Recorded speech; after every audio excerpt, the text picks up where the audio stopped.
मेरी प्रेगनेंसी का ना 9th मंथ चल रहा है, लेकिन जब भी मेरा अल्ट्रासाउंड होता है हर बार रिपोर्ट में यही आता है कि बच्चे का तो वेट ही नहीं बढ़ रहा है, बेबी अंडर वेट है। और वो रिपोर्ट लेके जब मैं डॉक्टर के पास जाती हूँ तो डॉक्टर्स मेरे से हर बार यही बोलते हैं कि आप प्रोटीन पाउडर नहीं ले रहे हैं, क्या आप सही डाइट नहीं ले रहे हैं। और मेरा हर बार एक ही आंसर होता है कि डॉक्टर मैं सारी चीजें कर रही हूँ, लेकिन उसके बाद भी मेरी ये रिपोर्ट क्यों आ रही है।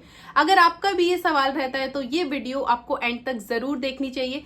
आज इस वीडियो में हम बात करेंगे कि आखिर क्यों हम पूरी अच्छी डाइट लेते हैं, प्रोटीन रिच डाइट लेते हैं, उसके बाद भी प्रेगनेंसी के 8th और 9th मंथ में बेबी का वेट कम क्यों आता है। देखिए, सबसे पहले आपको ये ध्यान रखना होगा कि प्रेगनेंसी में फीमेल का वेट दो तरह से बढ़ता है। एक होता है लेडी का वेट, यानी कि जब भी आप कंसल्टेशन के लिए डॉक्टर के पास जाती हैं तो आपका ब्लड प्रेशर और वेट हर बार देखा जाता है।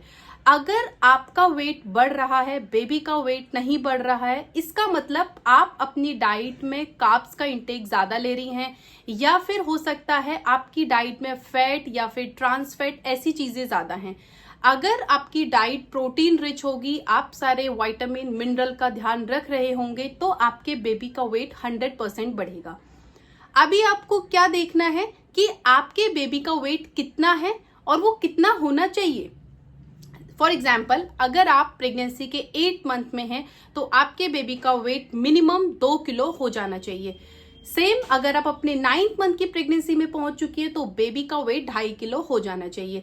अगर आप इन क्राइटेरिया को मीट नहीं कर पा रही हैं, इसका क्लियर मतलब यह है कि आपको अपनी डाइट में डेफिनेटली कुछ चेंजेस करने होंगे।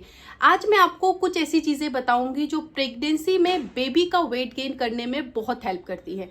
नंबर 1 होता है पनीर। जी हाँ, आपको अपनी डाइट में प्रोटीन जरूर शामिल करना है। प्रोटीन में बहुत ज्यादा प्रोटीन होता है और कैल्शियम भी होता है, लेकिन एक चीज का आपको ध्यान रखना है कि प्रोटीन को अगर आप कच्चा खाएंगी तो उसकी ज्यादा प्रॉपर्टीज बनी रहती हैं और आपको ज्यादा फायदा होता है।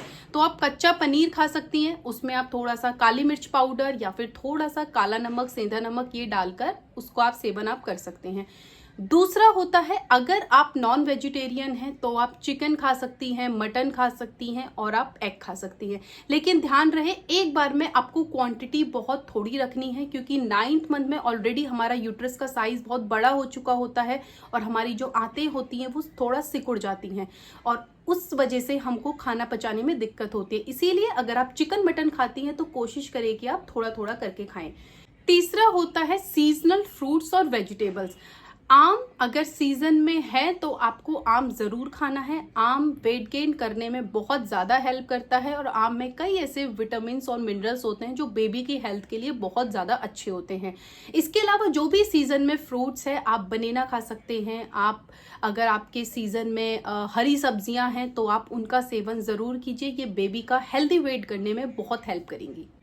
फोर्थ होता है ड्राई फ्रूट्स। ड्राई फ्रूट्स आपको और आपके बेबी दोनों को वेट गेन करने में हेल्प करेंगे, लेकिन आपको ड्राई फ्रूट खाने का सही तरीका पता होना चाहिए।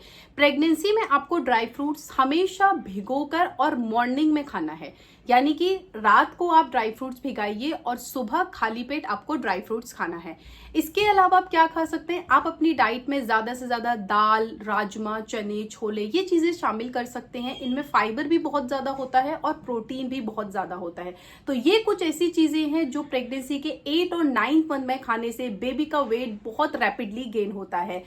अगर आप भी प्रेग्नेंट हैं और आप अपनी प्रेगनेंसी के लास्ट मंथ्स यानी कि 8-9 मंथ्स में पहुंच चुकी हैं तो कमेंट्स बॉक्स में जरूर बताइए कि अभी आपके बेबी का क्या वेट चल रहा है और आप बेबी का वेट गेन करने के लिए क्या करती हैं।